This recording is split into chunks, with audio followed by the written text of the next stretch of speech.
Melati kuntum tumbuh melata, sayang merebah di pohon cemara. Assalamualaikum mulanya kata, saya sembah pembuka bicara.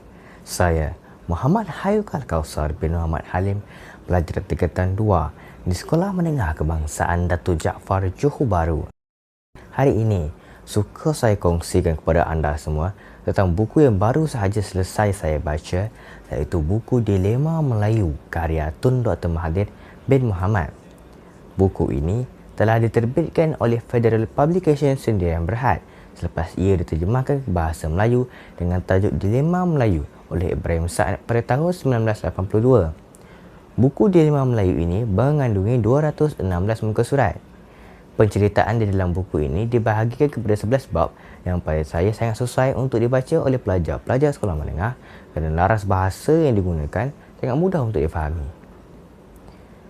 Bercerita tentang penulisan buku ini, Dilema Melayu merupakan salah satu daripada koleksi karya Perdana Menteri Malaysia yang keempat, iaitu Tun Dr. Mahathir bin Mohamad.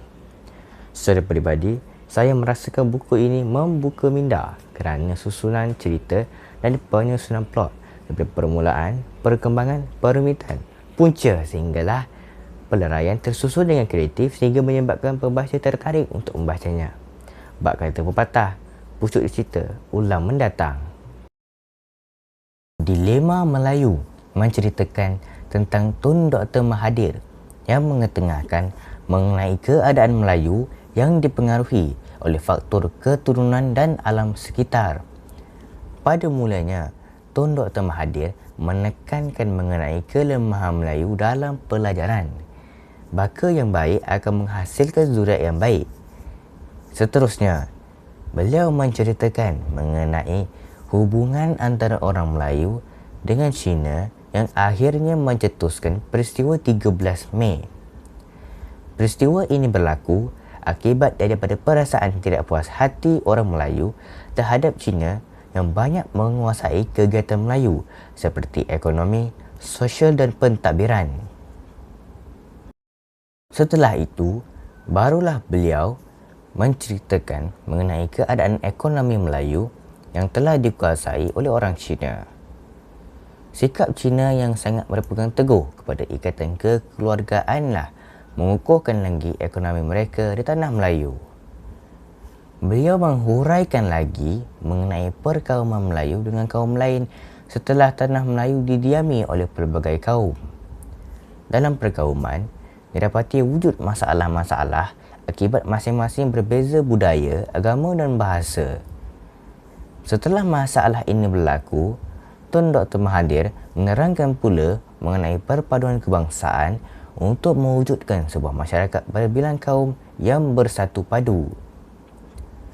Tun Dr. Mahathir menerangkan dengan lebih detail lagi mengenai pemulihan bangsa Melayu kita. Beliau menyentuh mengenai masalah Melayu sehinggalah kepada sejarah Melayu dengan Singapura. Semua ini beliau terangkan di dalam buku Dilema Melayu untuk menyatakan pandangan beliau tentang orang Melayu dan dilema yang berlaku.